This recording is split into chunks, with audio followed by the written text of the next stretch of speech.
जी, तो आज का हमारा जो टॉपिक है वो ग्रीन फंक्शन मेथड है। और ये ग्रीन फंक्शन मेथड जो है ये हम यूज करेंगे डिफरेंशियल इक्वेशंस को इस्तेमाल करने के लिए। आप देखेंगे कि ग्रीन फंक्शन का इस्तेमाल फिजिक्स में बहुत जगहों पर होता है, और पार्शियल डिफरेंशियल इक्वेशंस में भी। और जहाँ पे आप आइगन फंक्शंस या आइगन वैल्यू इक्वेशंस इस्तेमाल करते हैं उनको सॉल्व करने के लिए भी ग्रीन फंक्शन का इस्तेमाल होता है। इसी तरह से इलेक्ट्रॉनिक्स के अंदर आप देखेंगे ग्रीन फंक्शंस का बहुत ज़्यादा इस्तेमाल होता है। तो ये सारे जो इस्तेमालात हैं उनमें ग्रीन फंक्शन सेम रहता है, लेकिन उसका इस्तेमाल मुख्तलिफ तरह से होता है। तो आज जो हम चूंकि हमारी जो सीरीज चल रही है वो ऑर्डिनरी डिफरेंशियल इक्वेशंस की चल रही है, तो आज जो हम इंट्रोडक्शन करेंगे ग्रीन फंक्शन मेथड का, वो एक तरह से डिफरेंशियल इक्वेशंस को सॉल्व करने की टेक्निक के तौर पे होगा। यानी हम सिर्फ ये सीखेंगे कि ग्रीन फंक्शन को इस्तेमाल कैसे किया जाता है। हम इसकी बहुत ज्यादा डिटेल के अंदर नहीं जाएंगे। थोड़ा सा मैं आपको तारफ दे देता हूँ ग्रीन फंक्शन की अहमियत के हवाले से, और फिर हम जो है वो डिफरेंशियल इक्वेशंस को सॉल्व करने की तरफ चलेंगे। सबसे पहली बात तो ये कि ग्रीन फंक्शन मेथड ये कहता है कि अगर आपके पास एक डिफरेंशियल इक्वेशन है, और चूंकि हम सिर्फ बात करेंगे ओडीई की, और उसमें भी हम सिर्फ बात करेंगे सेकंड ऑर्डर डिफरेंशियल इक्वेशन की, और उसमें भी हम बात करेंगे लीनियर डिफरेंशियल इक्वेशंस की। ठीक है। तो फर्ज करें हमारे पास एक सेकंड ऑर्डर डिफरेंशियल इक्वेशन है जिसको मैं लेट से उसको मैं इस तरह से लिख लेता हूँ। y plus e of x dy by D x plus q of x y equals f of x. अब ये राइट हैंड साइड के ऊपर जो फंक्शन आ रहा है, अगर ये नॉन जीरो हो तो हम इसको बोलते हैं इनहोमोजेनस डिफरेंशियल इक्वेशन। तो ग्रीन फंक्शन हम जो इंट्रोड्यूस करवा रहे हैं, ये हम इस्तेमाल करेंगे second order linear इनहोमोजेनस differential equations को सॉल्व करने के लिए। सेकंड ऑर्डर का मतलब है कि डिफरेंशियल इक्वेशन का ऑर्डर जो है डेरिवेटिव सेकंड ऑर्डर तक आ रहे हैं। लीनियर लीनियर मींस कि इसका जो भी सोल्यूशन निकलेगा, आपको याद होगा कि इसके हम दो सॉल्यूशंस निकालते होते थे। जो रवायती तरीका था इसको हल करने का, हम कहते थे कि एक कॉम्प्लीमेंट्री फंक्शन होता है और एक पर्टिकुलर इंटीग्रल होता है, और उन दोनों का जो लीनियर कॉम्बिनेशन है वो इस सेकंड ऑर्डर डिफरेंशियल इक्वेशन का टोटल सॉल्यूशन होता है। और फिर हमने बात की थी कि इसी डिफरेंशियल इक्वेशन को हम ऑपरेटर की फॉर्म के अंदर भी लिख सकते हैं। राइट। तो अब इसी इक्वेशन को मैं दोबारा अगर लिखूं तो मैं इसको ऑपरेटर फॉर्म में इस तरह से लिखूंगा। ठीक है। तो यहाँ पे मैंने सिर्फ किया ये है कि यहाँ पे एक लीनियर डिफरेंशियल ऑपरेटर जो है वो मुतारफ करवाया है। तो ये एक लीनियर डिफरेंशियल ऑपरेटर जो है उसको एल से डिनोट करेंगे, और आप ऊपर इक्वेशन को देख सकते हैं, वहां से आप देख सकते हैं कि ये बेसिकली इस तरह से मैं डिफाइन कर रहा हूँ। फर्स्ट डेरिवेटिव, और चूंकि ये ऑपरेटर है लिहाजा हम y यहाँ पे नहीं लिखेंगे क्योंकि y हमारा सोल्यूशन होगा। ठीक है। तो ये भी एक तरीका होता है इस इक्वेशन को लिखने का, और ये भी वही ओडीई है। अब ये जो ऑपरेटर फॉर्म में लिखने का जो फायदा हमें होता है ना, वो ये होता है कि अब इसमें आपका जो ऑपरेटर है ये फर्स्ट ऑर्डर हो सकता है, सेकंड ऑर्डर हो सकता है, थर्ड ऑर्डर हो सकता है, किसी भी ऑर्डर का डेरिवेटिव हो। तो हमेशा आप, और ये पार्शियल डिफरेंशियल इक्वेशन भी हो सकती है, ऑर्डिनरी डिफरेंशियल इक्वेशन हो सकती है, यानी कोई भी तरह की डिफरेंशियल इक्वेशन है तो उसके लिए ये एक्सप्रेशन जो है L Y is equal to F X valid है। ये एक्सप्रेशन हमें ये बता रहा है कि वाई फंक्शन के ऊपर जब एल ऑपरेटर लगता है तो हमें एफ ऑफ एक्स मिलता है। या दूसरे लफ्जों में F of x right hand side पे होने का मतलब ये है कि लेफ्ट हैंड साइड के ऊपर वाई के ऊपर एल ऑपरेटर हो रहा है, तो इसी वजह से इसको ऑपरेटर कहते हैं। और चूंकि ये ऑपरेटर जो है वो डिफरेंशियल डेरिवेटिव्स की फॉर्म में है, इसलिए इसको डिफरेंशियल ऑपरेटर कहते हैं। और ये लीनियर है क्योंकि ये मैंने लीनियर डिफरेंशियल इक्वेशन से अखज किया है। ठीक है। अब इसका मतलब ये है कि इस इक्वेशन को जब हमने सॉल्व करना है L Y is equal to F X को, तो इसको सॉल्व करने के डिफरेंट मेथड हैं। हमने बहुत से मेथड पढ़े, जैसे कि वेरिएशन ऑफ पैरामीटर था, लैपलास ट्रांसफॉर्म मेथड था, वेरिएबल कोएफिशिएंट्स के लिए भी हमने कुछ मेथड्स पढ़े थे। तो अभी जो मेथड हम पढ़ रहे हैं ये चूंकि ग्रीन फंक्शन मेथड है, तो अब मैं इसका सोल्यूशन लिखता हूँ कि इसका सोल्यूशन जो है वो क्या है। तो फर्ज करें कि इसी इक्वेशन को मैं दोबारा लिखता हूँ, और मैं ये करता हूँ कि कहता हूँ कि लेट जी एक्स जी। अब यहाँ पे दो वेरिएबल आ गए, एक एक्स जो कि आपकी इक्वेशन में ऑलरेडी मौजूद है, और एक नया वेरिएबल है जी, बी द ग्रीन फंक्शन, और इसी का नाम हम रखेंगे ग्रीन्स फंक्शन। ये ग्रीन नहीं है, ये जॉर्ज ग्रीन के नाम से है, जॉर्ज। एक कंफ्यूजन ये भी लोगों को होती है कि शायद सब्ज फंक्शन है, ये सब्ज फंक्शन नहीं है। ये जॉर्ज ग्रीन ने 1828 के अंदर ये मेथड इंट्रोड्यूस करवाया था, तो इसलिए इसको ग्रीन्स फंक्शन कहते हैं, यानी ग्रीन का फंक्शन, ना कि ग्रीन फंक्शन। ठीक है, लेकिन बस तेजी में हम बोल जाते हैं ग्रीन फंक्शन, तो उससे आपने कंफ्यूज नहीं होना विद ग्रीन फंक्शन। अच्छा, अगर ये ग्रीन फंक्शन है तो क्या करें इसका जी? तो इस ग्रीन फंक्शन का हमने ये करना है, हमने ये कहना है कि जो हमारा सोल्यूशन है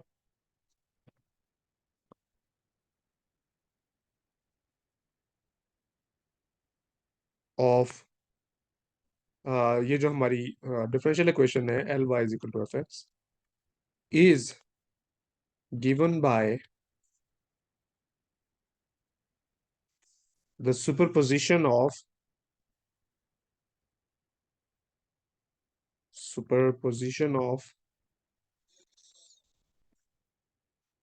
ऑल ग्रीन फंक्शंस। मतलब ये है कि आपका जो सोल्यूशन है वाई ऑफ एक्स, उसको आप लिख सकते हैं इंटीग्रेशन, जिसका मतलब है कि ये किसी इंटरवल ए से बी के दरमियान हम ये सोल्यूशन फाइंड कर रहे हैं। तो जो सोल्यूशन है वो G X G F of ji D G की फॉर्म के अंदर है। अब इसमें ये जो एफ ऑफ जी है ये वही फंक्शन है जो कि इक्वेशन की राइट हैंड साइड पे आ रहा है, और सिर्फ मैंने ये किया है कि उस फंक्शन को जी के साथ मल्टीप्लाई किया है, यानी ग्रीन्स फंक्शन से मल्टीप्लाई किया है, और उसको अब इंटीग्रेट कर रहे हैं उस नए वेरिएबल के ऊपर। अब आपको ये पता होना चाहिए कि जब आप जी पे इंटीग्रेट कर दोगे इस सारी इक्वेशन को, तो इस राइट हैंड साइड में एक्स जो है ये सिर्फ बाकी बचेगा आफ्टर इंटीग्रेशन। तो इसीलिए लेफ्ट हैंड साइड के ऊपर जो आपका फंक्शन आएगा वो एक्स पे डिपेंड करेगा, क्योंकि जी पे हम इसको इंटीग्रेट कर रहे हैं। तो this is the solution of your differential equation. बस। तो ये देखें कितना आसान लग रहा है ना ग्रीन फंक्शन मेथड, कि आप के पास अगर इक्वेशन है L Y is equal to F x, तो आप क्या करें, एक्स की जगह एक नया वेरिएबल लिखें जी, उसको एफ ऑफ जी बना लें, और उसके साथ ग्रीन फंक्शन मल्टीप्लाई करें, इंटीग्रेट करें, क्योंकि जो हमारा एक्स है वो बेसिकली ए से बी के दरमियान हमें सोल्यूशन मांग रहा था, तो इस वजह से हमने इंटीग्रेट ए से बी के, ये some time zero to infinity भी हो सकता है या कुछ भी हो सकता है, ठीक है ना, डिपेंड करता है कि आपका जो इंटरवल है वो क्या दिया गया है जिसके अंदर आपने सॉल्व करना है इस इक्वेशन को। तो बस ये आपका सोल्यूशन है। तो सिर्फ एक चीज जो हमें इस सोल्यूशन के अंदर नहीं पता वो है फॉर्म ऑफ ग्रीन फंक्शन। ठीक है, तो एफ ऑफ जी तो आपकी क्या है, राइट हैंड साइड है। ठीक है, विद, इसमें हमने सिर्फ ये किया है कि एक्स को नए कोऑर्डिनेट जी में लिख दिया, और जी जो है अब ग्रीन्स फंक्शन ये हमारा अननाउन है। तो इसका मतलब है कि हमारी हमारी हमारा असल काम जो हुआ करेगा ग्रीन फंक्शन मेथड में, वो इस जी यानी ग्रीन्स फंक्शन को फाइंड करना है। अगर हमारे पास ग्रीन फंक्शन की फॉर्म आ जाए तो हम उसको इस इक्वेशन में, ये जो बॉक्स के अंदर है, प्लग करेंगे, और हमारा जो इंटीग्रेट करेंगे, और हमें जो सोल्यूशन है वो डिफरेंशियल इक्वेशन का मिल जाएगा। शर्त सिर्फ ये होनी चाहिए कि आपकी इक्वेशन लीनियर लीनियर हो, और ये ऑपरेटर जो एल है ये लीनियर ऑपरेटर हो, सिर्फ ये कंडीशन है। ठीक है, तो अब इसका मतलब नेक्स्ट हमारी जॉब होगी कि इसको फाइंड कैसे करना है ग्रीन फंक्शन को। उससे पहले एक छोटा सा इसके बारे में प्रूफ है कि क्या ये जो मैंने कहा है कि ये जो सोल्यूशन है वाई, ये ही इस डिफरेंशियल इक्वेशन का सोल्यूशन है। तो पहले इसको साबित कर लेते हैं, एक छोटा सा प्रूफ है वो कर लेते हैं कि क्या ये जो मैंने दावा किया है कि y जो है वो इक्वल है integration of g times f dz। तो क्या ये वाकई ये मेरा दावा दुरुस्त है? Is it a solution of the differential equation? तो अगर ये डिफरेंशियल इक्वेशन का सॉल्यूशन है तो फिर इसको सेटिस्फाई करना चाहिए हमारी डिफरेंशियल इक्वेशन को। ठीक है, तो उसके लिए मैं क्या करता हूँ, मैं इसको अपनी डिफरेंशियल इक्वेशन में पुट करता हूँ। सो प्रूफ, किस चीज का proof?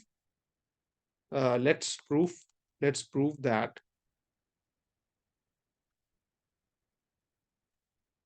y of x is solution of differential equation. ठीक है, L Y is equal to f of x. तो मैं क्या करता हूँ, एल को वैसे लिख लेते हैं, और वाई ऑफ एक्स की जो मैंने ऊपर बॉक्स में फॉर्म लिखी थी सॉल्यूशन की, वो मैं दोबारा लिख लेता हूँ, एक्स जी और f of ji d of ji is equal to किसके बराबर आना चाहिए? एफ ऑफ एक्स के। तो अभी हम चेक करेंगे इसको कि एफ ऑफ एक्स के इक्वल आता है या नहीं। तो मैंने यहाँ पे क्या किया है, सॉरी, यहाँ पे मैंने लेफ्ट हैंड साइड में y की वैल्यू पुट कर दी है, अपना सोल्यूशन पुट कर दिया है। तो इक्वेशन की लेफ्ट साइड में अगर मैं सोल्यूशन पुट करूं तो मुझे राइट साइड मिलनी चाहिए। सो लेट्स सी ये कैसे मिलती है राइट हैंड साइड। आप देखें कि ये जो एल ऑपरेटर है, चले मैं ऐसा करता हूँ इसके साथ एक्स लिख लेता हूँ। एक्स लिखने का मतलब ये है कि ये ऑपरेटर जो है इसमें जो डेरिवेटिव्स थे वो एक्स के रिस्पेक्ट से थे। सो वेरिएबल जो था वो एक्स था, ना कि वो जी था। ठीक है, तो ये जो एक्स वाला जो ऑपरेटर है एल, ये एफ ऑफ जी पे तो नहीं लगेगा ना, क्योंकि वो तो जी का फंक्शन है, एक्स का फंक्शन नहीं है। तो ये सिर्फ और सिर्फ किस पे लगेगा? जी के ऊपर लगेगा। सो मैं इसको इस तरह से भी लिख सकता हूँ, A to B L G X जी, और ये चूंकि सेपरेट टर्म है तो मैं इसको स्क्वायर ब्रैकेट्स में लिखता हूँ और उसके साथ मल्टीप्लाई करता हूँ f of ji d of g. Right. अच्छा, अब मैं क्या चाहता हूँ कि राइट हैंड साइड के ऊपर ये जो लेफ्ट हैंड साइड है, ये राइट हैंड साइड के ऊपर जो एफ ऑफ एक्स है उसके बराबर हो। तो अब मैं कहता हूँ कि ये अगर इक्वल है एफ ऑफ एक्स के, तो इसका मतलब है कि ये जो सारा इंटीग्रल यहाँ पे लिखा हुआ है, इसकी कोई ऐसी फॉर्म होनी चाहिए कि जो आपको एफ ऑफ एक्स दे दे। तो यहाँ पे हम अब इंट्रोड्यूस करवाएंगे डिराक डेल्टा फंक्शन, क्योंकि डिराक डेल्टा फंक्शन के अंदर ये खूबी होती है कि वो आपके फंक्शन को एक जगह से उठा के दूसरी जगह पे शिफ्ट कर देता है। तो यूजिंग डिराक डेल्टा फंक्शन,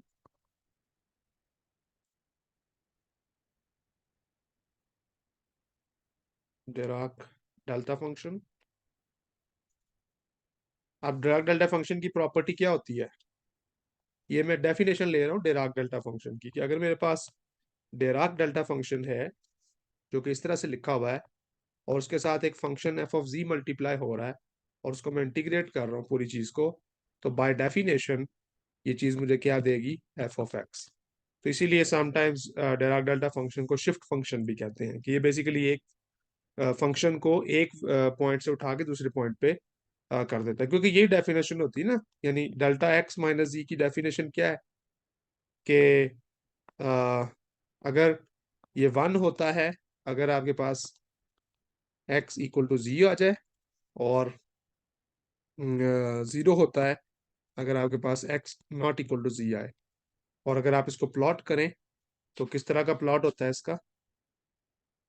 यानी अगर ये मेरा एक्स एक्सिस है लेट्स से, और उस एक्स एक्सिस पे ये पॉइंट जी है, तो अगर मैं एक्स इक्वल टू जी के बराबर होऊंगा तो मुझे जो है वो वन मिलेगा। ठीक है, मुझे जो है वो यहाँ पे वन मिलेगा।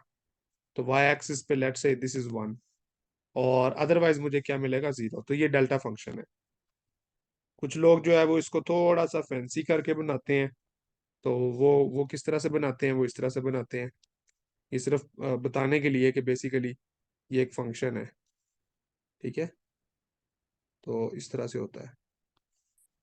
तो ये होता है डिराक डेल्टा फंक्शन, और ये जो विड्थ यहाँ पे आपको नजर आ रही है, ये ना होने के बराबर होती है, इनफिटेसिमल होती है, बहुत ही स्मॉल होती है।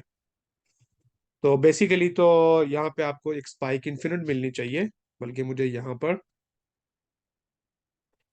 पूरा इसका सही फॉर्म लिखनी चाहिए, ये मैंने सही फॉर्म नहीं लिखी हुई। सो बाय डेफिनेशन अगर मेरे पास x माइनस जी हो और उसको मैं इंटीग्रेट करूं लेट्स से z के ऊपर, या चलें यहाँ पे मैं इसको z का एक्सेस बना लेता हूँ, यहाँ पे x ले लेते हैं, तो फिर मैं इसको z पे इंटीग्रेट कर सकता हूँ। तो बेसिकली इस चीज का जो रिजल्ट है ना, वो यहाँ पे लिखा हुआ है, इज इक्वल टू 1 और 0। वन वन इसलिए कि जब आप माइनस इन्फिनिटी टू इन्फिनिटी इसको इंटीग्रेट करते हैं तो ये बेसिकली एरिया बनता है, और एरिया जो है वो इंटीग्रेशन के बाद हमेशा फाइनाइट वैल्यू देता है। तो डेल्टा फंक्शन की अपनी वैल्यू तो इन्फिनिट होती है, लेकिन उसका जो एरिया है वो आपको 1 मिलता है। ठीक है, तो ये डेल्टा फंक्शन की प्रॉपर्टीज है। तो यही प्रॉपर्टी अब आप देखें यहाँ पे मैं इस्तेमाल कर सकता हूँ, क्योंकि मुझे इस चीज को बनाना है एफ ऑफ एक्स। तो अब अगर आप इसको इसके साथ कंपेयर करें, इस वाली एक्सप्रेशन के साथ, तो आप देख रहे हैं कि F of ji D O G तो मौजूद है। तो इसका मतलब ये जो एल जी है ये किसके इक्वल होना चाहिए? डेल्टा फंक्शन के इक्वल होना चाहिए। जब एल जी को मैं डेल्टा फंक्शन लिखूंगा तो फिर यहाँ पे डेल्टा फंक्शन आ जाएगा, और फिर मैं डेल्टा फंक्शन की डेफिनेशन लगा के राइट हैंड साइड प्रूफ कर लूंगा। ठीक है, तो प्रूफ तब होगा इफ, सो सो मैं ये कहूंगा कि y of x is a solution of my differential equation ly is equal to f of x if if L of g, ठीक है ना, वो जो ऊपर L of g हमने लिखा हुआ है, is equal to delta function, Dirac delta function is equal to delta x minus C. तो this is very important property of Green function, और इसी को हम इस्तेमाल किया करेंगे प्रॉब्लम्स को सॉल्व करने के लिए। तो जिसका मतलब ये है कि हमने अब टेक्निक क्या सीख ली है? टेक्निक ये सीखी है कि अगर आपके पास एक डिफरेंशियल इक्वेशन है जो कि इस फॉर्म के अंदर लिखी हुई है, तो आप उसका सोल्यूशन लिखने के लिए क्या करेंगे? y को रिप्लेस कर देंगे ग्रीन फंक्शंस के साथ, और f ऑफ x को रिप्लेस कर देंगे डेल्टा फंक्शन के साथ। ठीक है जी, तो यहाँ तक जो हमने समझा है वो ये समझा है कि जो ग्रीन फंक्शन है बेसिकली वो राइट हैंड साइड को डेल्टा फंक्शन से रिप्लेस करता है। ठीक है, Green function right hand side को डेल्टा फंक्शन से रिप्लेस करता है। राइट, तो ये जो प्रॉपर्टी है ग्रीन फंक्शन की, इसको हम इस्तेमाल किया करेंगे। This will be our first step. ठीक है, तो अक्सर आप बुक्स के अंदर ये बात लिखी हुई देखेंगे कि इस इक्वेशन का मतलब ये है कि एक पॉइंट एक्स के ऊपर, यानी जहां जी और एक्स बराबर हो रहे हैं, एक पॉइंट एक्स के ऊपर जो रिस्पॉन्स आता है वो ग्रीन्स फंक्शन के बराबर होता है। तो ग्रीन्स फंक्शन बेसिकली एक यूनिट इम्पल्स का रिस्पॉन्स कहलाता है एक पॉइंट एक्स इक्वल टू जी के ऊपर। मतलब ये कि ग्रीन्स फंक्शन, यानी ये मैं इस इक्वेशन जो है L G is equal to delta function, इससे हम इसकी मैं इंटरप्रिटेशन कर रहा हूँ। So Green's function is response function, और रिस्पॉन्स या रिस्पॉन्स फंक्शन जो मर्जी कह लें, is a response to a unit impulse. ये किसी भी सिस्टम के अंदर आप इसको इस तरह से इंटरप्रेट कर सकते हैं, जैसे कि चार्ज है, फॉर एग्जांपल किसी जगह पे यूनिट चार्ज अगर पड़ा हुआ है, तो उस यूनिट चार्ज की वजह से जो पोटेंशियल क्रिएट होगा वो उसको हम बोलेंगे कि वो ग्रीन्स फंक्शन होगा। तो ये जो आप इलेक्ट्रोडायनामिक्स जब पढ़ेंगे तो वहां पे इलेक्ट्रोस्टैटिक्स के अंदर लैप्लास इक्वेशन को सॉल्व करेंगे, तो वहां पे भी आप इस चीज को देखेंगे, या पॉइजन इक्वेशन स्पेशली, क्योंकि पॉइजन इक्वेशन जो है वो इनहोमोजेनियस इक्वेशन होती है। तो इसको जब आप सॉल्व करेंगे तो वहां पे भी आप देखेंगे कि जो यूनिट चार्ज है उसका रिस्पॉन्स ग्रीन्स फंक्शन की शक्ल में निकलेगा। इसी तरह आप इसको ग्रेविटी में भी अप्लाई कर सकते हैं यूनिट मास के लिए। तो जहां कहीं भी यूनिट इम्पल्स आएगी तो उसका रिस्पॉन्स जो है वो, अब ये यूनिट इम्पल्स जो है वो डेल्टा फंक्शन की फॉर्म के अंदर आती है। तो इसका मतलब है कि अगर आपका फंक्शन राइट हैंड साइड पे डेल्टा फंक्शन नहीं है, तो फिर आप क्या करेंगे? सुपरपोजिशन लेंगे तमाम ग्रीन फंक्शंस की, और वो फिर आपको सोल्यूशन देगा। और वही सुपरपोजिशन जो है वो आपको यहाँ पे वाई एक्स की शक्ल में इस बॉक्स में नजर आ रही है। तो राइट हैंड साइड ये बता रही है कि जितने भी उस फंक्शन, वो फंक्शन जो एफ ऑफ एक्स है, that function can be thought of as a superposition of all the Green functions. ठीक है, लेकिन ये फिर अगेन डिटेल्स की बातें हैं। हमारा मकसद जो है वो मेथड को समझना है जिससे हम डिफरेंशियल इक्वेशंस को सॉल्व कर सकें। ऑलराइट, तो ये पहली चीज आ गई।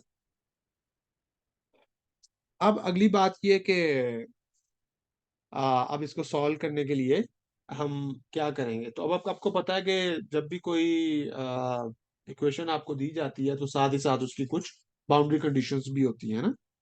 तो हमें वो बाउंड्री कंडीशंस का भी जो है वो लिहाज रखना पड़ता है। तो इक्वेशन को सॉल्व करने के लिए जो बाउंड्री कंडीशंस आमतौर पर दी होती हैं वो दो तरह की होती हैं। ठीक है, तो डिस्कस कर लेते हैं बाउंड्री कंडीशन। बाउंड्री कंडीशंस, ठीक है। बाउंड्री कंडीशंस में पहली बाउंड्री कंडीशन जो है वो होती है continuity of Green function.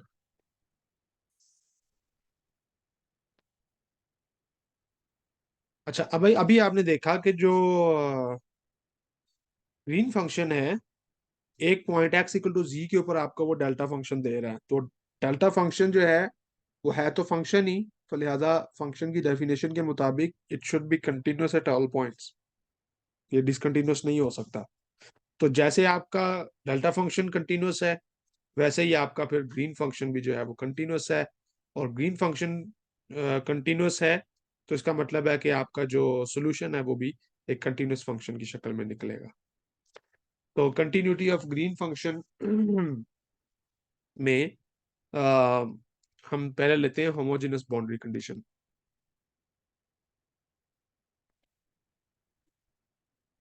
Homogeneous boundary condition इस तरह की होती है कि आपको आपको याद होगा कि जो आपका एक्स था वो इंटरवल था ए से बी तक, राइट। तो वाई ऑफ ए और वाई ऑफ बी इक्वल होते हैं, जो भी इनकी वैल्यू दी हो, आमतौर पे ये जीरो दी होती है। तो ये कहलाती है होमोजेनस बाउंड्री कंडीशन। ये केस हो और आपका ग्रीन फंक्शन वन डायमेंशन के अंदर हो, तो जो ग्रीन फंक्शन है उसमें आप सिंपली ये करेंगे, याद है आपका ग्रीन फंक्शन क्या था, एक्स जी। तो उसके ऊपर जो बाउंड्री कंडीशन अप्लाई करेंगे, होमोजेनस बाउंड्री कंडीशन, वो सिंपली आप ये करेंगे कि एक्स की जगह पे ए लिखें और फिर एक्स की जगह पे बी लिखें।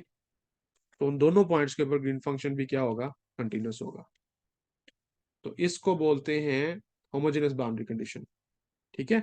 तो बहुत से प्रॉब्लम्स यहाँ पे लाजमी नहीं है कि y ही दिया हो, उसका डेरिवेटिव भी हो सकता है, यानी वाई ए या वाई डॉट ए या वाई डॉट बी। बस ये है कि डेरिवेटिव या फंक्शन जो है उन दोनों की वैल्यू दोनों एंड पॉइंट्स के ऊपर सेम होनी चाहिए, जो भी वैल्यू दी हो। सो ये कहलाती है होमोजेनस बाउंड्री कंडीशन। फिर इन होमोजेनस बाउंड्री कंडीशंस भी होती हैं जिनको हम फिर आगे जाके डिस्कस करेंगे। उनके अंदर बेसिकली होता ये है कि अगर आपके पास इन होमोजेनस, चले मैं इधर ही लिख देता हूँ कि अगर आपके पास इन होमोजेनस बाउंड्री कंडीशन है तो फिर आप एक टेक्निक ये करते हैं कि उसको होमोजेनस बना लेते हैं। उसको भी क्या कर लेते हैं, कन्वर्ट टू होमोजेनस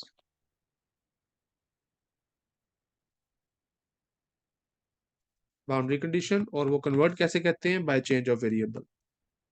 तो आपने वेरिएबल को शिफ्ट कर लेते हैं और उससे फिर वो दोबारा बन जाती है। हम एक एग्जांपल भी इसकी जो है वो कर लेंगे। ठीक है, मिसाल के तौर पे चले मैं एक बात कर लेता हूँ। फर्ज करें कि आपको एक किस तरह की होमोजेनस होती है। तो let's say Y of zero जो है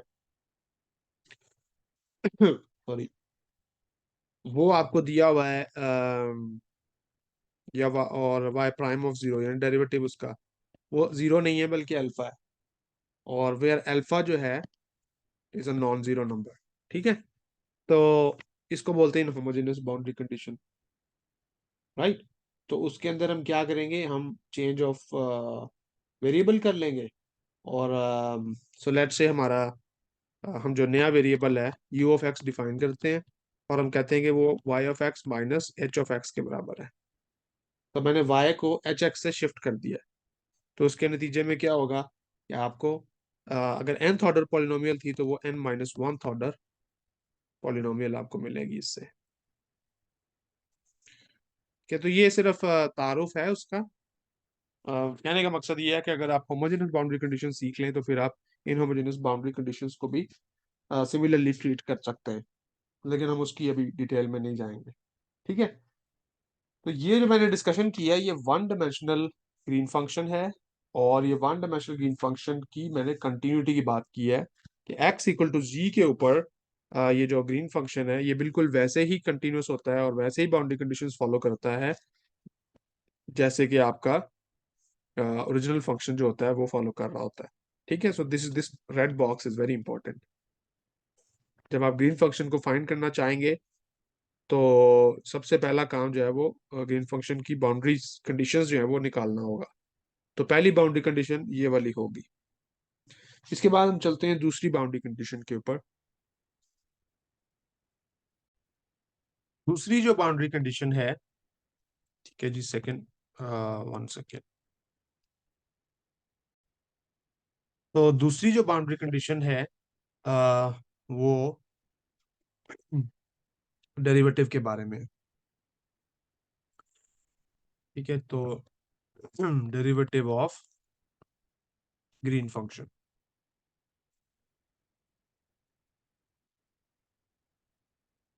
इसको अभी एनालाइज करते हैं कि डेरिवेटिव ऑफ ग्रीन फंक्शन के बारे में क्या है। तो उसको फाइंड करने से पहले मैं ऐसा करता हूँ कि अपनी डिफरेंशियल इक्वेशन को एक और तरह से लिखता हूँ, क्योंकि ये छोटा सा एक प्रूफ है डेरिवेटिव ऑफ ग्रीन फंक्शन पे बाउंड्री कंडीशन निकालने का। तो ये फर्ज करें कि मेरी जो है वो डिफरेंशियल इक्वेशन है,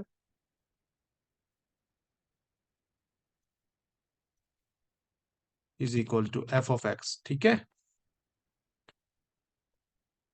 और ये मैं प्रूफ जो कर रहा हूँ ये सेकंड ऑर्डर के लिए कर रहा हूँ, लेकिन इन जनरल ये प्रूफ जो है वो nth ऑर्डर डेरिवेटिव या nth ऑर्डर डिफरेंशियल इक्वेशन के लिए भी वैलिड होगा।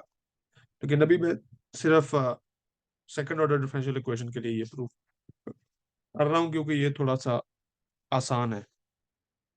उसके बाद आपको याद होगा मैंने ऑपरेटर फॉर्म के अंदर लिखा था इसको, सॉरी यहाँ पे वाई भी होगा, is equal to f of x. और मैंने ऑपरेटर को डिफाइन किया था डी स्क्वायर बाय, तो इसको अभी मैं plus p of x d y by D x, sorry y नहीं आएगा क्योंकि ये ऑपरेटर है, plus q of x, right. तो अगर आप गौर फरमाएं तो इसी ऑपरेटर को मैं इस फॉर्म के अंदर भी लिख सकता हूँ, डी बाई डी एक्स, क्योंकि यहाँ पे मुझे लग रहा है कि एक प्रोडक्ट रूल लगा हुआ है पी एक्स और डी बाई डी एक्स का। तो अगर मैं इसको इस तरह से लिख लूँ, P x D by D x of D by D x plus q x, तो इससे कोई फर्क नहीं पड़ा, मैंने सिर्फ पहली दो टर्म्स को कंबाइन करके लिख दिया। ठीक है जी, तो ये अब मेरा ऑपरेटर बन जाता है। अब मैंने इस डिफरेंशियल इक्वेशन को सॉल्व करना है यूजिंग ग्रीन फंक्शन मेथड। तो using Green's function, using Green's function क्या करते हैं हम ग्रीन्स फंक्शन में, उसी ऑपरेटर में y की जगह पे आप ग्रीन्स फंक्शन लिखते हो और राइट हैंड साइड के ऊपर आप delta function, Dirac delta function लिखते हो, ये जो अभी हमने थोड़ी देर पहले देखा है। ठीक है, अब इसमें मैं ये ऑपरेटर की डेफिनेशन जो है ऊपर लिखी हुई है वो लिख देता हूँ। सो ये बन जाएगा D by D x P of x D by D x और प्लस क्यू एक्स, ये सारा मेरा क्या आ गया ऑपरेटर। तो इसके साथ मैंने क्या मल्टीप्लाई करना है, जी एक्स जी। तो ऐसा करते हैं कि चलिए एक डिफरेंट ब्रैकेट यूज करनी है, तो ये ब्रैकेट यूज कर लेता हूँ। ठीक है, and this is now equal to what, delta X minus C. तो मैंने सिर्फ क्या किया, ऑपरेटर की फॉर्म लिख दी है। अब इन टर्म्स को जरा सेपरेट कर लेते हैं। तो पहली टर्म आ जाएगी D by D x P of x D by D x of, साथ आ जाएगा जी एक्स जी।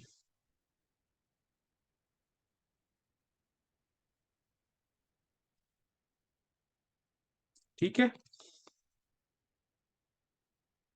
फिर दूसरी टर्म क्या आ जाएगी, Q X G X of ji is equal to delta X minus G. अब मैं ऐसा करता हूँ कि इसको देखें, हमारा जो फिर वो आपको याद करवाऊं, हमारा जो इंटरवल है वो ए से बी तक है, एक्स जो है, और इसके दरमियान एक पॉइंट है जी, जहाँ जहाँ पे हमने ये यूनिट इम्पल्स से ग्रीन फंक्शन डिफाइन किया था। तो अब मैं मुझे पता है कि ये जो right hand side delta function है, ये मुझे बता रही है कि अगर मैं जी से राइट की तरफ जाऊं या जी से लेफ्ट की तरफ जाऊं, तो राइट हैंड साइड जो है वो मेरी जीरो हो जाती है, और अगर मैं एक्स इक्वल टू जी के ऊपर रहूं तो मुझे यूनिट इम्पल्स मिलती है, यानी वन मिल जाता है डेल्टा फंक्शन की वजह से। जब मैं इंटीग्रेट करता हूँ तो एरिया अंडर द कर्व जो है वो वन हो जाता है। ठीक है ये बात। तो मैं ऐसा करता हूँ कि जी यानी एक्स एक्स की एक वैल्यू जो है वो मैं यहाँ से करता हूँ, जो कि इस पॉइंट के ऊपर है, यानी जी से लेस है, और यहाँ पे जो जी से ग्रेटर है। और लेट से मैं जो वैल्यू दोनों तरफ बराबर वैल्यू पिक कर रहा हूँ, सो लेट से ये जो डिस्टेंस है वो एप्सिलॉन के बराबर है। तो ये जो पॉइंट है मेरा, ये होगा जी माइनस एप्सिलॉन, और ये जो मेरा पॉइंट है ये होगा जी प्लस एप्सिलॉन। और बाद में मैं एप्सिलॉन को जो है वो अगर मैं जीरो कर दूं तो क्या होगा कि मैं दोनों तरफ से जी को अप्रोच कर रहा हूँ। तो यहाँ से आपको याद आ रहा होगा कि मैं लिमिट की बात कर रहा हूँ। तो बेसिकली हम दो तरह की, दोनों तरफ से अप्रोच करेंगे इस point x equal to g, g को जिसपे हमने ग्रीन फंक्शन डिफाइन किया है as a unit impulse, because right hand side के ऊपर डेल्टा फंक्शन लिखा हुआ है। ठीक है। तो ये काम करने के लिए मैं ये करता हूँ कि इसको इंटीग्रेट करता हूँ पहले, integrate from z minus epsilon to z plus epsilon, and then take the limit, take the limit epsilon goes to zero। ठीक है। तो दो चीजें करनी है। तो ऊपर वाली इक्वेशन की हर टर्म को मैं इंटीग्रल के अंदर लिखूंगा। तो पहली टर्म आ जाएगी z minus epsilon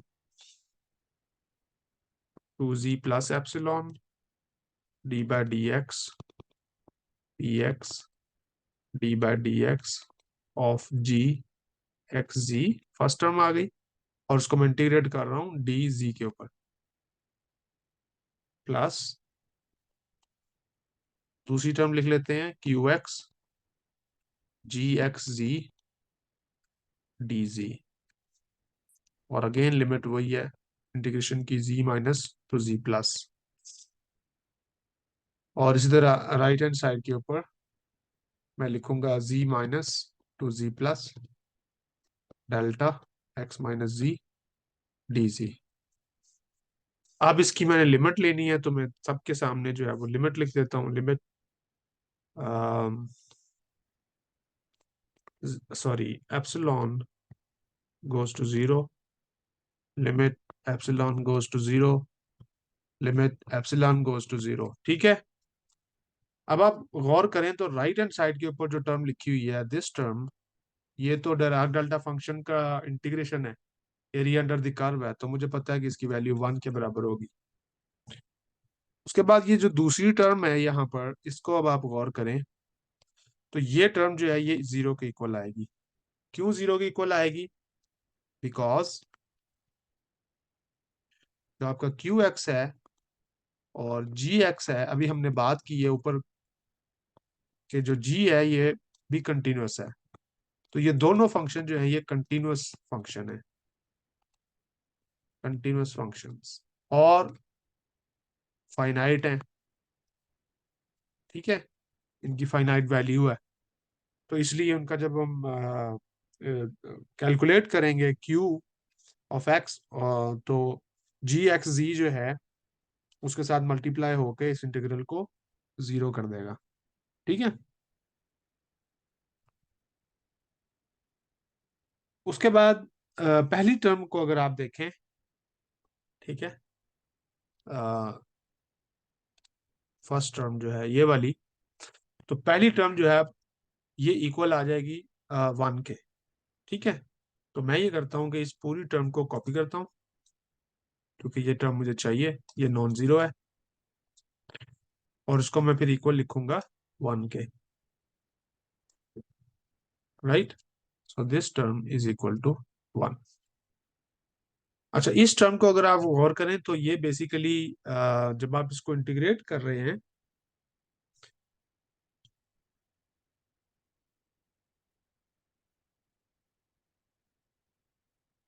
तो इंटीग्रेशन में ये मेरे ख्याल मैंने टर्म ठीक लिखी है या किसी जगह पे मैंने कोई प्रॉब्लम कर दी है। D G by D X, so मेरा ख्याल है यहाँ पे मुझे ब्रैकेट डालनी चाहिए थी, D x d G by D x, और यहाँ पे भी ब्रैकेट आएगी, राइट।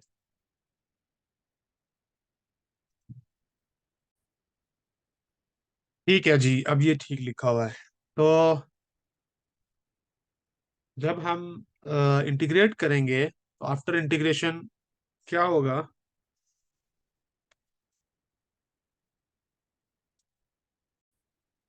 हाँ, यहाँ पर मेरे ख्याल में एक्स पे इंटीग्रेशन कर रहे थे हम, जी पे नहीं, क्योंकि एक्स हमारा वेरिएबल है ना। अगर आप गौर करें तो ऊपर जो हमने लाइन खींची हुई है उसमें एक्स को हम चेंज कर रहे हैं, तो इसलिए एक्स को वेरिएबल रखना है यहाँ पे, जी को नहीं।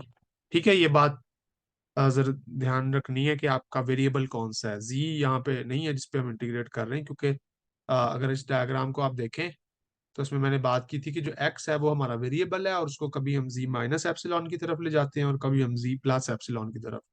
तो जी जो है वो जस्ट एक पॉइंट था, तो इसलिए एक्स वेरिएबल है, तो एक्स पे इंटीग्रेट करना है। तो चलें यहाँ पे भी इसको एक्स कर लेते हैं। जब आप एक्स पे इंटीग्रेट करेंगे तो आप देखेंगे यहाँ पे आपको नजर आ रहा है कि जो इंटीग्रेशन और डिफरेंशियल है ये एक दूसरे को कैंसल आउट कर देंगे, और आपको जो फाइनल रिजल्ट मिलेगा वो ये होगा, limit epsilon not equal to zero, और सिर्फ यहाँ पे रह जाएगा p x d ji by D x, और लिमिट जो है वो आ जाएगी जी माइनस एप्सिलॉन से जी प्लस एप्सिलॉन तक, and that is equal to one. अब आप देखेंगे हमारा चूंकि हमने इंटीग्रेट कर दिया है, सो लिहाजा पी जो है वो तो एक कांस्टेंट है, तो इसको मैं चाहूँ तो वो दूसरी तरफ ले जाके डिवाइड कर सकता हूँ, और ये लिमिट मुझे ये बता रही है कि डेरिवेटिव डिसकंटिन्यूअस है, मींस के d ji by D x अगर मैं करूँ तो ये जी प्लस एप्सिलॉन, यानी ये लिमिट ये बता रही है कि जब मैं एप्सिलॉन को जीरो करूंगा तो क्या होगा। दोबारा उस लाइन को देखें, जब एप्सिलॉन को जीरो करेंगे तो बेसिकली आप जी पॉइंट के करीब पहुंच रहे हैं। तो जब आप जी प्लस एप्सिलॉन में एप्सिलॉन को स्मॉल लेंगे तो आप राइट साइड से जी की तरफ पहुंच रहे हैं। सिमिलरली जब आप लेफ्ट साइड से एप्सिलॉन को स्मॉल लेंगे, लिमिट अप्लाई करेंगे, तो इसका मतलब आप लेफ्ट साइड से जी की तरफ अप्रोच कर रहे हैं। तो लेफ्ट साइड को आमतौर पर माइनस से शो किया जाता है, और राइट साइड को सॉरी राइट साइड की तरफ जाते हुए प्लस से शो किया जाता है, और लेफ्ट साइड की तरफ जाते हुए माइनस से शो किया जाता है। चले मैं यहाँ पे दोबारा वो लाइन ड्रा करता हूँ। यहाँ पे एक्स है और यहाँ पे जी है, तो मैं ये अर्ज कर रहा हूँ कि जब आप राइट की तरफ जा रहे होते हैं तो उसको प्लस से डिनोट किया जाता है, और जब आप लेफ्ट की तरफ जा रहे होते हैं तो उसको माइनस से डिनोट किया जाता है। तो जब जी प्लस एप्सिलॉन है तो उसका मतलब एप्सिलॉन जीरो जब मैं करूंगा, स्मॉल लूंगा, तो मैं लेफ्ट की तरफ जा रहा हूँ, यानी अपर लिमिट जो है वो जी प्लस एप्सिलॉन से जी की तरफ जाना, ये मुझे लेफ्ट की तरफ बता रहा है। सिमिलरली दूसरा जो है मुझे राइट की तरफ बता रहा है, यानी जब मैं एप्सिलॉन स्मॉल लेता हूँ। तो जी माइनस एप्सिलॉन इस जगह पे है, तो यहां से जब मैं इस तरफ को जाऊंगा इसका मतलब मैं एप्सिलॉन को स्मॉल करता जा रहा हूँ। जब मैं एप्सिलॉन को जीरो कर दूंगा तो मैं जी पे पहुंच चुका हूँ। तो ये लिमिट एप्सिलॉन अप्रोचेस जीरो मुझे ये बता रही है कि जब मैं एप्सिलॉन को छोटा करूंगा तो मैं राइट साइड की तरफ जा रहा हूँ। सिमिलरली जी प्लस एप्सिलॉन आपका जो है वो इस यहाँ पे है, तो अब मैं जब एप्सिलॉन को छोटा करूंगा तो मैं लेफ्ट साइड की तरफ मूव कर रहा हूँ। और मैंने अभी ऊपर लिखा है कि जो लेफ्ट की तरफ जा रहा है उसको हम माइनस करते हैं, क्योंकि वहां पे वैल्यू एक्स की डिक्रीज होती है, रियल नंबर लाइन अगर आपको याद हो। तो मैं ये बात कर रहा हूँ ना, रियल नंबर लाइन में zero one two minus one minus two, तो लेफ्ट की तरफ जब आप जाते हैं तो माइनस की तरफ जा रहे हैं, और राइट की तरफ जब आप जाते हैं तो आप प्लस की तरफ जा रहे हैं। तो ये सिर्फ एक नोटेशन है लिखने की, आप चाहें तो उसको डायरेक्टली लिख सकते हैं, minus D G by D X G. तो इसको अब लिखने का तरीका जो है ना वो कुछ इस तरह से है, epsilon plus and epsilon minus is equal to one over p of x. तो ये जो है हमारी कंडीशन है जो हमें बता रही है कि जो फर्स्ट डेरिवेटिव ऑफ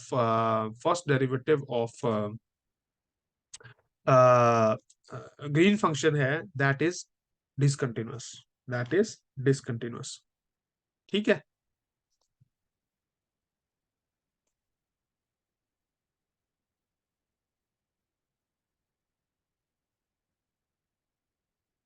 तो ये हमें दो बाउंड्री कंडीशंस मिल गई, एक है कंटिन्यूटी ऑफ ग्रीन फंक्शन और दूसरी है discontinuity of derivative of Green function. तो इन दोनों प्रॉपर्टीज को अब हम इस्तेमाल किया करेंगे और हम इसकी बुनियाद के ऊपर जो है वो अपना ग्रीन फंक्शन फाइंड करेंगे। एक दफा हमें ग्रीन फंक्शन मिल गया तो फिर जो है वो हम उसको पुट करेंगे वाई ऑफ एक्स के अंदर और एज अ सुपरपोजिशन हम उसको एक सोल्यूशन के तौर पे ले लेंगे। तो अभी जो है वो नेक्स्ट एक एग्जांपल हम करते हैं ताकि ये दोनों चीजें क्लियर हो जाएं। उससे पहले मैं आपको स्टेप्स बता देता हूँ कि जो स्टेप्स हैं इसमें आपने वो क्या करने हैं ग्रीन फंक्शन मेथड में सॉल्व करने के। सो लेट्स से ये आपकी इक्वेशन है p x y plus q x equal to f of x. तो फर्स्ट स्टेप आपका क्या होगा कि आपने इसको ऑपरेटर फॉर्म के अंदर लिखना है, जिसका मतलब है कि आपने L Y is equal to f of x की फॉर्म के अंदर लिखना है। दूसरा स्टेप आपका ये है कि आप लेफ्ट हैंड साइड में सॉल्यूशन को ग्रीन फंक्शन ले लें तो राइट हैंड साइड पे आपको डेल्टा फंक्शन मिल जाएगा एक्स माइनस जी। कुछ किताबें एक्स प्राइम इस्तेमाल करती हैं जी जी की जगह पे, तो वो कोई मसला नहीं है, डमी वेरिएबल है, कोई भी नाम रख सकते हैं। ठीक है। तीसरा स्टेप ये है कि अब आपने वाई ऑफ एक्स को लिख देना है is equal to A to B G X G आपका ग्रीन फंक्शन, और राइट हैंड साइड से आपने dummy variable F of G के साथ वो फंक्शन लिखना है, इंटीग्रेशन करनी है और आपका सोल्यूशन आ जाना है। लेकिन उससे पहले आपको क्या चाहिए, बल्कि मुझे ऐसा ऐसा करना चाहिए कि इसको स्टेप थ्री ना कहा जाए, स्टेप थ्री में आप पहले बाउंड्री कंडीशंस अप्लाई करेंगे। ठीक है। तो स्टेप थ्री में बाउंड्री कंडीशंस आ जाएंगी।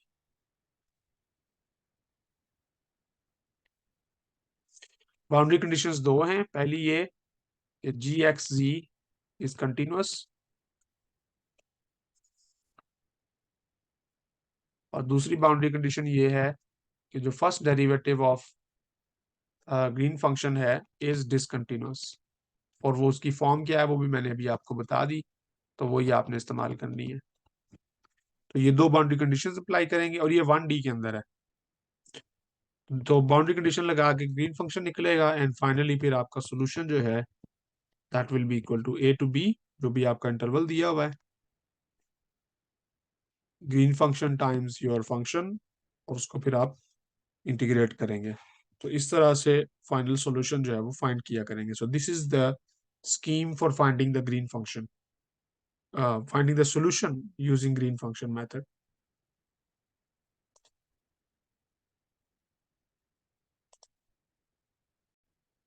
चलें अब एक एग्जांपल जो है करते हैं और उससे हम इस मेथड को समझते हैं कि किस तरह से हमने इसको अप्लाई करना है।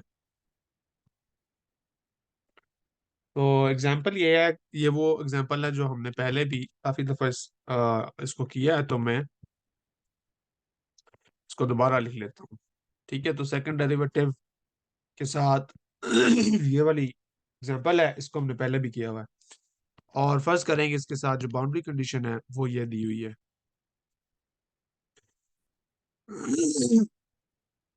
क्योंकि आप देख रहे हैं कि यहाँ पे एक्स जो है वो एक एंगल के तौर पे अपीयर हो रहा है ना, तो इसलिए उन्होंने बाउंड्री कंडीशन भी एंगल के ऊपर दी हुई है।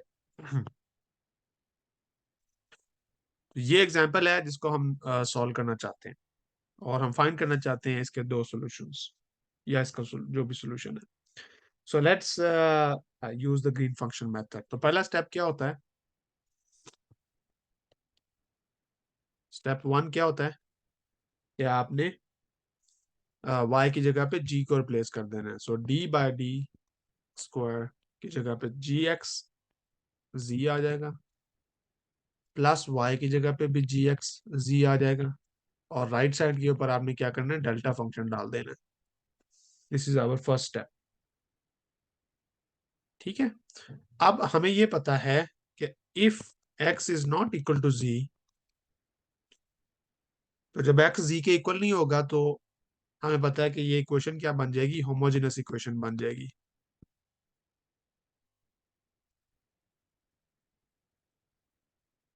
इज इक्वल टू जीरो, क्योंकि डेल्टा फंक्शन ये बता रहा है कि जब आप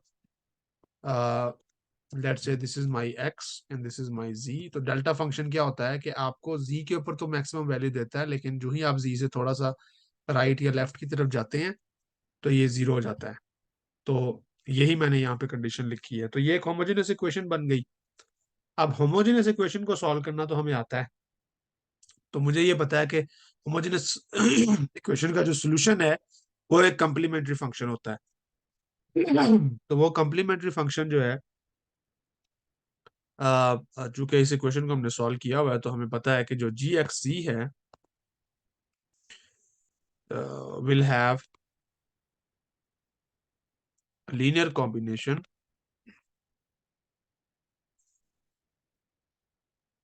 of sine x and cos x. ठीक है। तो ये मुझे पता है कि इसका जो सोल्यूशन है वो, अब वो सोल्यूशन जो है वो दो तरह का हो सकता है ना। मतलब वो लीनियर कॉम्बिनेशन जो है वो दो तरह से मैं बना सकता हूँ। किस तरह से? एक मैं बना सकता हूँ जब मेरा एक्स जो है वो लेस देन जी है, क्योंकि ये क्वेश्चन ट्रू है ना वहां पे भी, और दूसरा जो है वो एक्स ग्रेटर देन जी है। तो ये जो मैंने अभी काम किया है ना, इसको समटाइम्स कुछ किताबों में डिवीजन ऑफ रीजन भी कहा जाता है। तो डिवीजन ऑफ रीजन का मतलब है कि फॉर एक्स लेस देन जी मैं ग्रीन फंक्शन लिखूंगा जी लेस, और फॉर एक्स ग्रेटर देन जी मैं ग्रीन फंक्शन लिखूंगा जी ग्रेटर। तो चूंकि ये सेकंड ऑर्डर डिफरेंशियल इक्वेशन है, तो मेरे पास ये जी लेस और जी ग्रेटर की फॉर्म में दो सॉल्यूशन आ जाएंगे। तो लेट्स से जो जी लेस है इसको मैं लिखता हूँ इज इक्वल टू, और यहाँ पे एक इंपॉर्टेंट पॉइंट अब आएगा, वो ये कि आपने लीनियर कॉम्बिनेशन जब लेना है ना, तो आपने कोफिशिएंट्स जो हैं वो वेरिएबल लेने हैं, प्लस बी और साथ आ जाएगा कॉस एक्स। सिमिलरली जी ग्रेटर के लिए जो सोल्यूशन है उसके लिए एक डिफरेंट लेट्स से कांस्टेंट लेते हैं, सी जी साइन एक्स और डी जी कॉस एक्स। तो यहाँ पे आपने, आपको याद आया वेरिएशन ऑफ पैरामीटर में भी हमने यही किया था, just like variation of parameter. Variation of parameter method में हम क्या करते थे, जब वेरिएबल कोएफिशिएंट्स होते थे डिफरेंशियल इक्वेशन के, तो हम जो सॉल्यूशन गैस करते थे उसके कोएफिशिएंट भी वेरिएबल लेते थे, बाद में उसके ऊपर रॉन्स्कियन लगा के, यानी जो कंडीशन होती थी, constraint equation, sorry, constraint equation लगाते थे कोएफिशिएंट्स के ऊपर, और फिर कंस्ट्रेंट इक्वेशंस को सॉल्व करके कोएफिशिएंट निकालते थे और उनको वापस पुट कर देते थे। यहाँ पे हम कंस्ट्रेंट इक्वेशन नहीं लगाएंगे, मैं सिर्फ आपको एक एनोलॉजी दे रहा हूँ कि ये बिल्कुल वैसे ही मेथड अप्लाई हो रहा है जैसे वेरिएशन ऑफ पैरामीटर का मेथड था, कि दो सॉल्यूशन है, जी लेस और जी ग्रेटर के लिए, और वो आपने ये निकालने हुए हैं। अब इन दो सॉल्यूशन में जो कांस्टेंट निकालने हैं उसके लिए अब आपको बाउंड्री कंडीशन दी गई होगी। तो बाउंड्री कंडीशंस जो है वो अगर यहाँ पर हमें दी हुई हैं तो वो मैं यहाँ पे अब लगाता हूँ। तो फर्स्ट बाउंड्री कंडीशन क्या है? अब ये बाउंड्री कंडीशन y के ऊपर है ना, यानी जो हमारा सॉल्यूशन है, और हमने कह दिया हुआ है कि हमारा सॉल्यूशन तो ग्रीन फंक्शन है। तो जब वो कहता है कि y zero is equal to y of let's say pi by two is equal to zero, तो इसका मतलब है कि यही कंडीशन मैं ग्रीन फंक्शन के ऊपर भी लगा सकता हूँ। तो जी जीरो जी जो है will be equal to g zero, sorry pi by two, अब एक्स को पाई बाय टू ले लें, and g is equal to zero. तो अब आप देखें जरा लगा के, जब मैं x को जीरो लेता हूं तो क्या होगा, हमें चाहिए, हम ये कि देख रहे हैं कि जब x जीरो हो रहा है तो ग्रीन फंक्शन जीरो हो रहा है। तो इसका मतलब क्या हुआ, x जीरो पे ग्रीन फंक्शन जीरो, तो x जीरो पे साइन जीरो जीरो होता है, लेकिन कॉस जीरो जीरो नहीं होता। तो ये वाली टर्म तो जीरो नहीं हो रही, तो इसका मतलब मुझे फिर कोएफिशिएंट जीरो लेना पड़ेगा। इसका मतलब बी जो है वो जीरो है। इसी तरह से जब मैं पाई बाय टू लेता हूँ तो तब भी ग्रीन फंक्शन जीरो होना चाहिए। तो पाई बाय टू पे, अब कॉस पाई बाय टू पे जीरो होता है, लेकिन साइन पाई बाय टू पे तो जीरो नहीं होता, साइन पाई बाय टू तो वन होता है। सो लिहाजा हमें सी को जीरो लेना पड़ेगा। तो बाउंड्री कंडीशन अप्लाई करने के बाद आप देखिए मेरा ग्रीन फंक्शन लेस देन जी के लिए क्या बन गया है, ए जी साइन एक्स, और जी ग्रेटर देन जी के लिए क्या बन गया है, डी जी कॉस एक्स। तो थोड़ा सा मैंने इनको सिंप्लीफाई कर लिया है। ठीक है, तो एक दफा जब सिंप्लीफाई कर लिया तो थोड़ा सा अभी और इनको सिंप्लीफाई कर लेते हैं, ताकि हमें ये जो ए और डी रह गए हैं ये भी मिल जाए। तो ए और डी निकालने के लिए अब मैं लगाता हूँ जो ग्रीन फंक्शन की डिसकंटिन्यूटी है। सो फ्रॉम द डिसकंटिन्यूटी, क्योंकि आपको पता है कि ग्रीन फंक्शन का फर्स्ट डेरिवेटिव डिसकंटिन्यूअस होता है। सो फ्रॉम डिसकंटिन्यूटी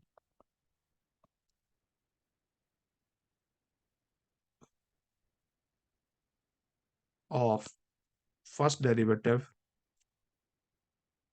चले मैं इसको D G by D x लिख लेता हूँ। क्या थी जी, अगर आपको याद हो कि d ji by D x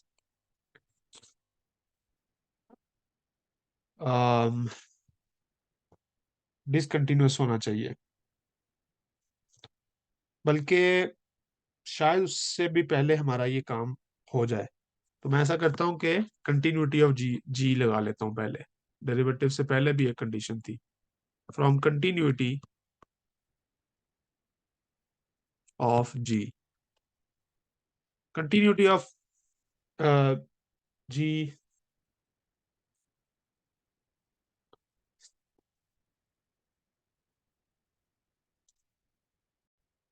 continuity of G क्या है कि at X equal to G, जो जी है ग्रीन फंक्शन है वो कंटिन्यूस होना चाहिए।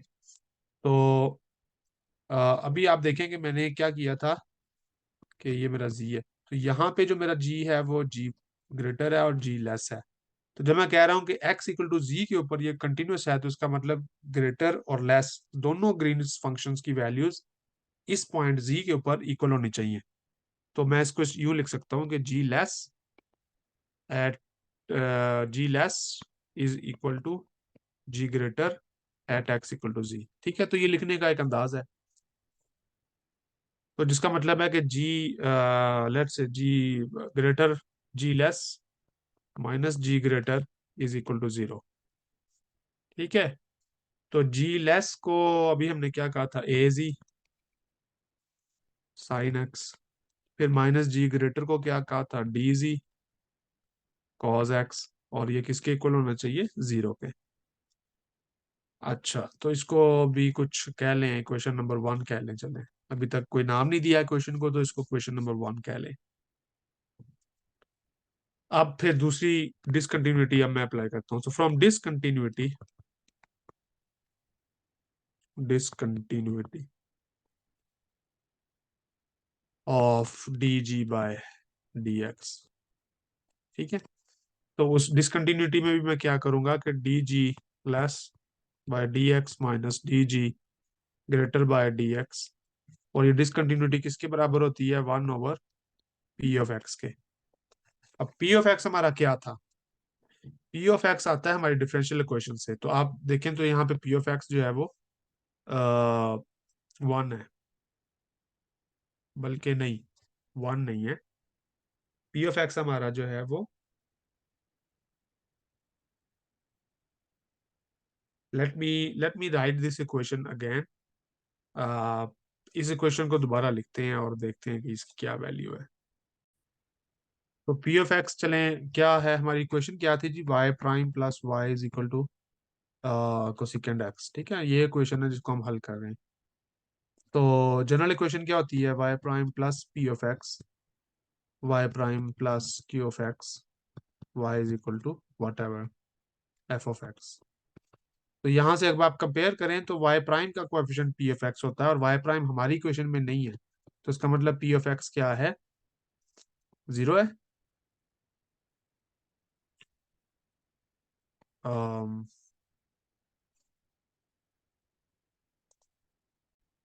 जी, तो डिफरेंशियल ऑपरेटर को हम इस तरह से लिखते हैं ना। तो अभी आप यहाँ पे देख सकते हैं कि जो पी ऑफ एक्स है हमारा, उसको अगर मैं 1 ले लूँ तो मेरा ऑपरेटर क्या बन जाएगा, d² / dx² plus q of x. और क्यू ऑफ एक्स भी यहाँ पे क्या है, अगर मैं 1 ले लूँ तो ये बन जाएगा 1। तो ये एग्जैक्टली इस इक्वेशन का ऑपरेटर है, क्योंकि सेकंड डेरिवेटिव है और प्लस 1 है कोफिशिएंट y का। तो इसका मतलब हमारा पी एक्स यहाँ पे 1 है। तो इसलिए फिर जो है यहाँ पे मैं सिर्फ क्या लिखूंगा, 1। तो चलिए पहले इसकी वैल्यू लिख लेते हैं, 1/p(x). अब मैं पुट करता हूँ, तो जी लेस का डेरिवेटिव लेना है हमने, और फिर उसके अंदर क्या पुट करना है, eight X equal to G. ठीक है, डिसकंटिन्यूटी यहाँ पे है, एक्स इक्वल टू जी पे है। तो इसको अब आप सॉल्व कर लें तो ये आ जाएगा क्या, minus what is my g less, तो ये माइनस डी ऑफ जी, और साथ आ जाएगा साइन ऑफ, अब एक्स की जगह पे जी पुट करना है, minus a g cos of z, and that will be equal to 1। तो इसको आप कह दें सेकंड इक्वेशन। तो फर्स्ट और सेकंड इक्वेशन को अगर आप अब सॉल्व करें तो आप इजीली फाइंड आउट कर सकते हैं, दिस दिस इंप्लाइज दैट। दोबारा लिख लेते हैं, पहली क्वेश्चन क्या है, ए जी, सॉरी यहाँ पे भी मैंने जी पुट करना था, तो उसको भी जी लिखते हैं, कॉस जी।